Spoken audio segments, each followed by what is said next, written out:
Charlotte's Web by E.B. White. Chapter 4. Loneliness. The next day was rainy and dark. Rain fell on the roof of the barn and dripped steadily from the eaves. Rain fell in the barnyard and ran in crooked courses down into the lane where thistles and pigweed grew. Rain spattered against Mrs. Zuckerman's kitchen windows and came gushing out of downspouts. Rain fell on the backs of sheep as they grazed in the meadow.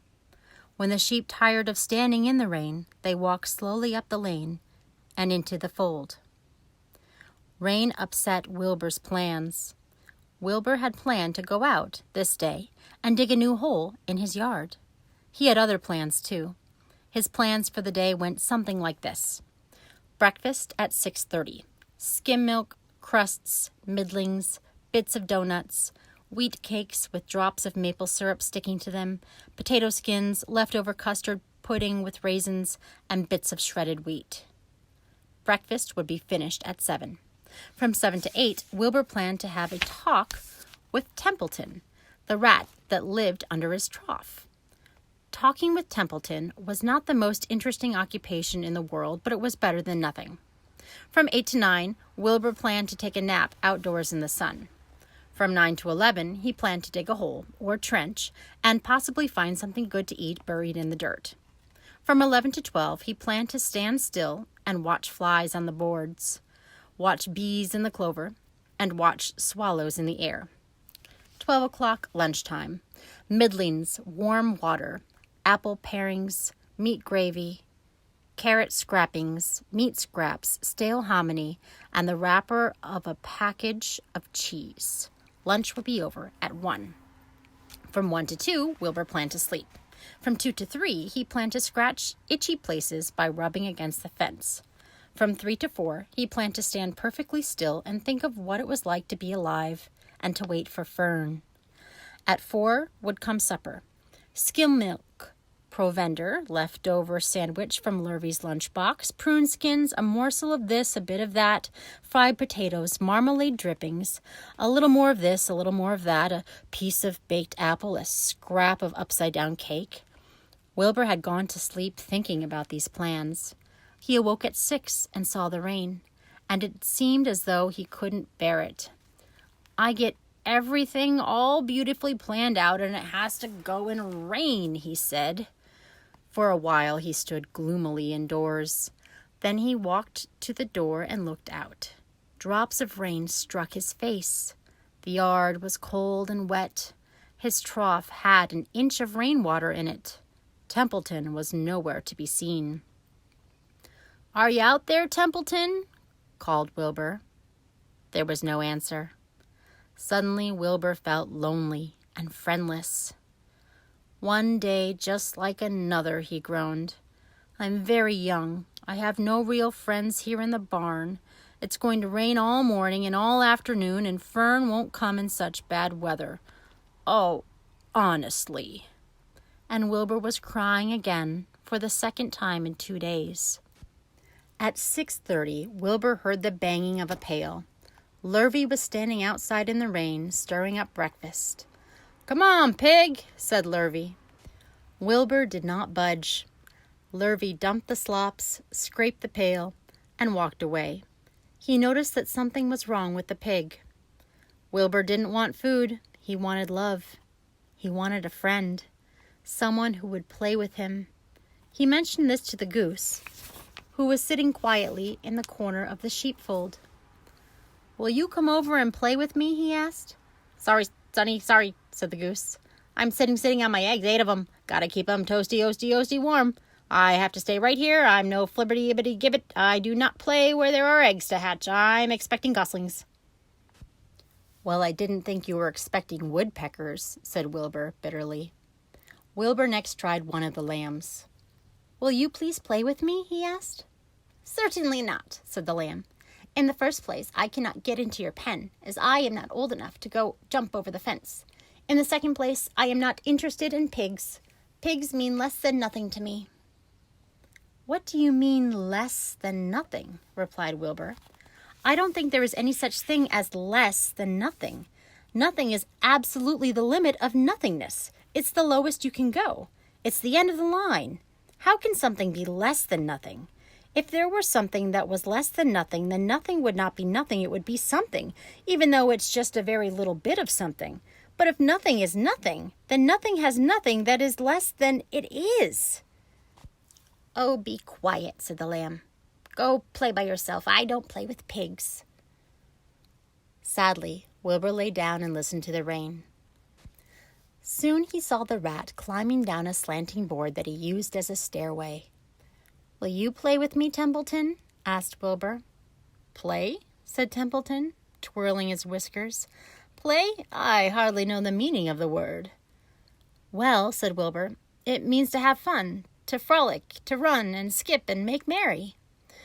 "I never do those things if I can avoid them," replied Templeton sourly. "I prefer to spend my time eating, gnawing, spiting, and hiding. I am a glutton, but not a merrymaker. Right now I am on my way to your trough to eat your breakfast, since you haven't got the sense enough to eat it yourself." And Templeton the rat crept stealthily along the wall and disappeared into a private tunnel that he had dug between the door and the trough in Wilbur's yard. Templeton was a crafty rat, and he had things pretty much his own way. The tunnel was an example of his skill and cunning. The tunnel enabled him to get from the barn to his hiding place under the pig trough without coming out into the open. He had tunnels and runways all over Mr. Zuckerman's farm and could get from one place to another without being seen. Usually he slept during the daytime and was abroad only after dark. Wilbur watched him disappear into his tunnel.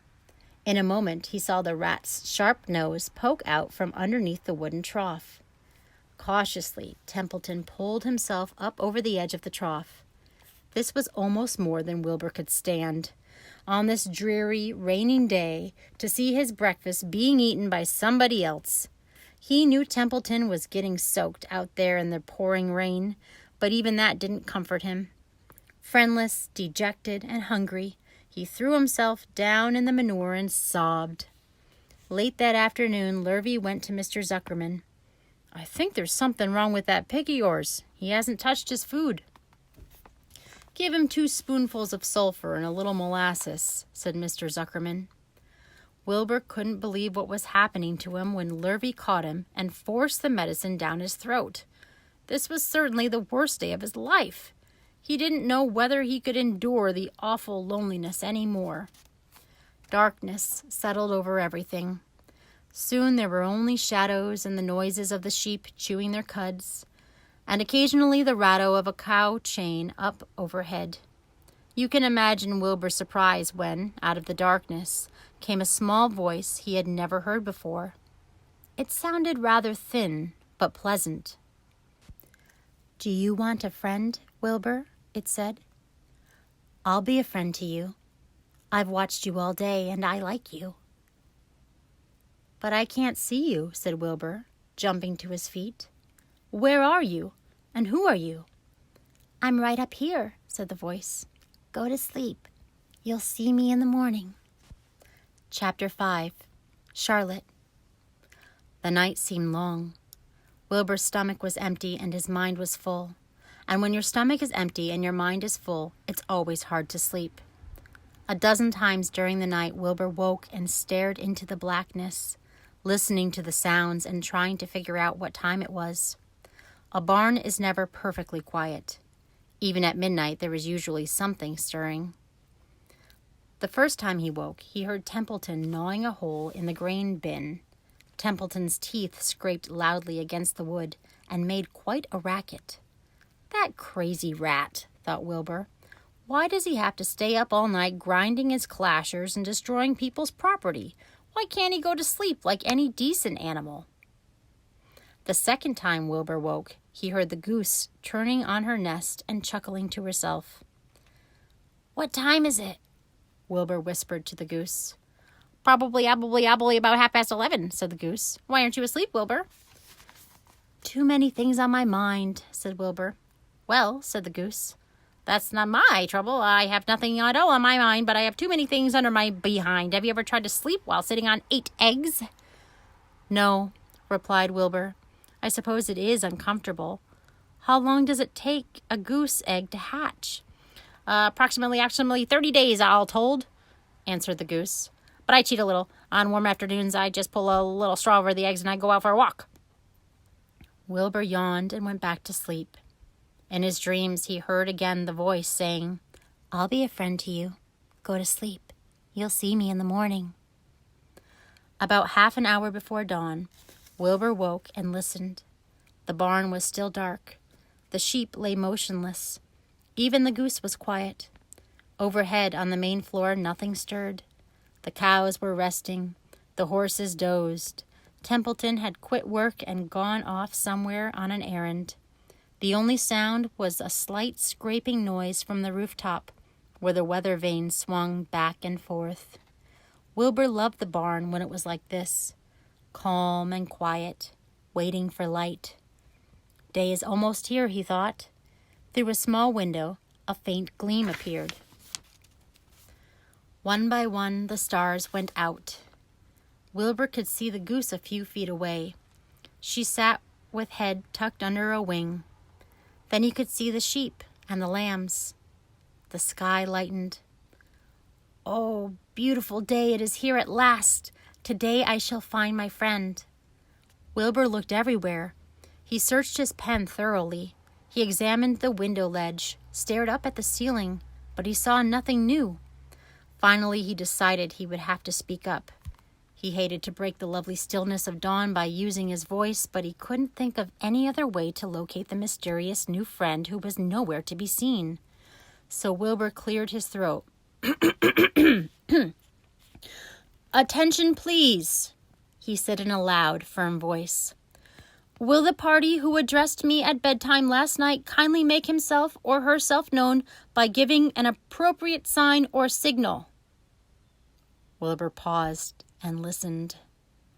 All the other animals lifted their heads and stared at him.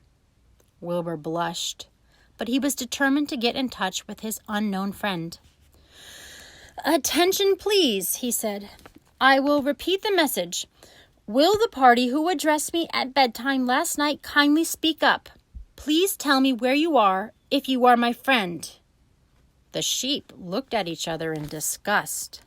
"Stop your nonsense, Wilbur," said the oldest sheep. "If you have a new friend here, you are probably disturbing his rest, and the quickest way to spoil a friendship is to wake somebody up in the morning before he is ready. How can you be sure your friend is an early riser?" "I beg everyone's pardon," whispered Wilbur. "I didn't mean to be objectionable." He lay down meekly in the manure, facing the door. He did not know it, but his friend was very near. And the old sheep was right. The friend was still asleep. Soon Lurvy appeared with slops for breakfast. Wilbur rushed out, ate everything in a hurry, and licked the trough. The sheep moved off down the lane. The gander waddled along behind them, pulling grass. And then, just as Wilbur was settling down for his morning nap, he heard again the thin voice that had addressed him the night before. "Salutations," said the voice. Wilbur jumped to his feet. What?" he cried. "Salutations," repeated the voice. "What are they, and who are you?" screamed Wilbur. "Please, please tell me where you are, and what are salutations?" "Salutations are greetings," said the voice. "When I say salutations, it's just my fancy way of saying hello or good morning. Actually, it's a silly expression, and I am surprised that I used it at all. As for my whereabouts, that's easy. Look up here in the corner of the doorway. Here I am. Look, I'm waving." At last, Wilbur saw the creature that had spoken to him in such a kindly way. Stretched across the upper part of the doorway was a big spider web, and hanging from the top of the web, head down, was a large gray spider. She was about the size of a gumdrop. She had 8 legs, and she was waving one of them at Wilbur in a friendly greeting. "See me now?" she asked. "Oh, yes, indeed," said Wilbur. "Yes, indeed. How are you? Good morning. Salutations. Very pleased to meet you. What is your name, please? May I have your name? My name, said the spider, is Charlotte. Charlotte what? Asked Wilbur eagerly. Charlotte A. Cavatica. But just call me Charlotte. I think you're beautiful, said Wilbur. Well, I am pretty, replied Charlotte. There's no denying that. Almost all spiders are rather nice-looking. I'm not as flashy as some, but I'll do. I wish I could see you, Wilbur, as clearly as you can see me. Why can't you? Asked the pig. I'm right here. Yes, but I'm nearsighted, replied Charlotte. I've always been dreadfully nearsighted. It's good in some ways, but not so good in others. Watch me wrap up this fly.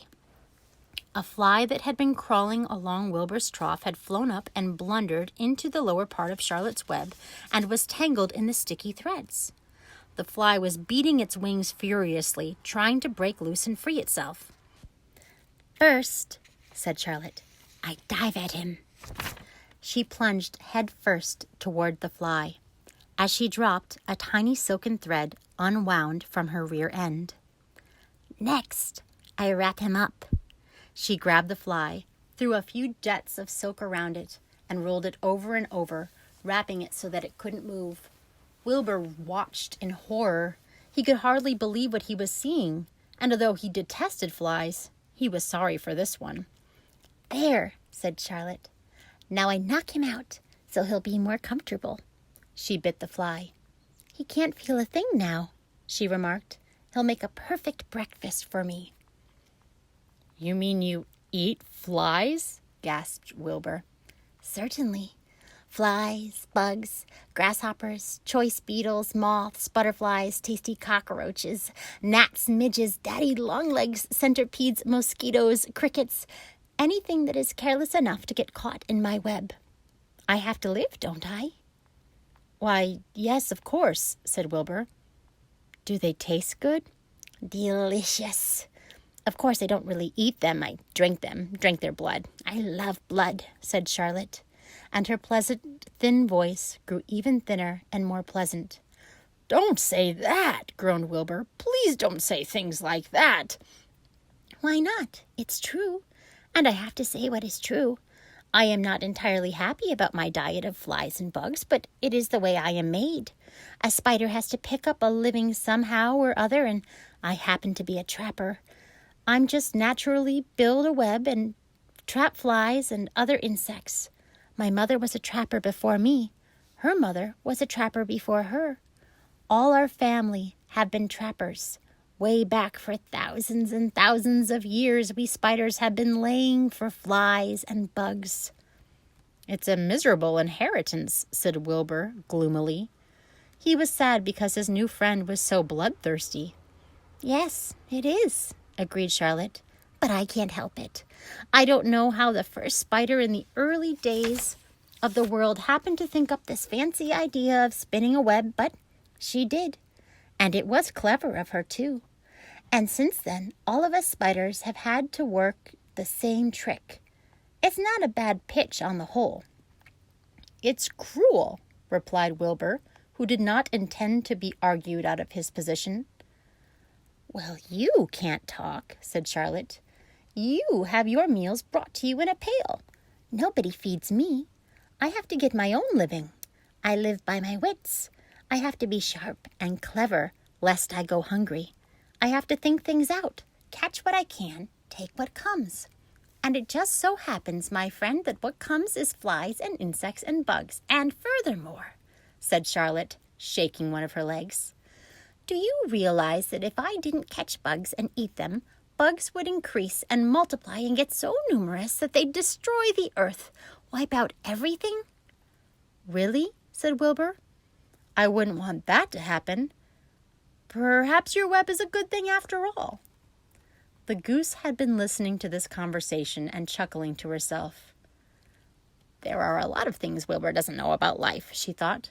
He's really a very innocent little pig. He doesn't even know what's going to happen to him around Christmas time. He has no idea that Mr. Zuckerman and Lurvy are planning to kill him. The goose raised herself a bit and poked her eggs a little further under her, so that they would receive the full heat from her warm body and soft feathers. Charlotte stood quietly over the fly, preparing to eat it. Wilbur lay down and closed his eyes. He was tired from his wakeful night and from the excitement of meeting someone for the first time. A breeze brought him the smell of clover, the sweet-smelling world beyond his fence.